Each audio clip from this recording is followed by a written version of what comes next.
প্রিয় সবুজপ্রেমী ভাই বোনেরা, আশা করি সবাই ভালো আছেন। আজকে একটি আপডেট দিতে যাচ্ছি আমার চারা গাছগুলোর বিশেষ করে। তো এক সপ্তাহ আগে একটা ভিডিও করেছিলাম, বলেছিলাম আমার ছোট ছোট মরিচের গাছ এবং বিভিন্ন যে গাছগুলো চারা গাছগুলো আছে সেগুলোতে খুব বাজেভাবে পোকায় অ্যাটাক করেছে। তারপর অনেকেই বলেছিল বাগ কিলার ইউজ করতে।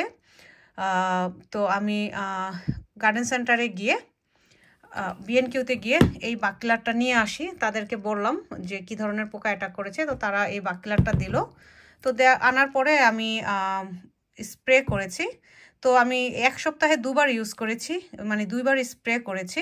তো দেখুন দুইবারই আমার কাজ হয়ে গেছে। আগের ভিডিওটা খেয়াল করলে দেখতে পারবেন এই পটের মধ্যে যে চারাগুলো দেখছেন এগুলোর মধ্যে পোকা খুব বাজেভাবে অ্যাটাক করেছিল এবং এটাতেও।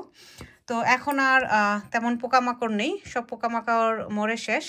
আপনারা যারা ব্যস্ত আছেন, যারা ঘরের যে রেমেডিটা মানে পোকামাকড় মারার যে মেডিসিনগুলো যে বানিয়ে ইউজ করেন সেটা যদি করতে না পারেন, তাহলে আমি বলবো আপনারা চাইলে যে বিভিন্ন আপনার নিকটবর্তী যে গার্ডেন সেন্টার আছে সেখান থেকে আপনারা এই বাগ কিলার কিনে এনে ইউজ করতে পারেন। ধন্যবাদ।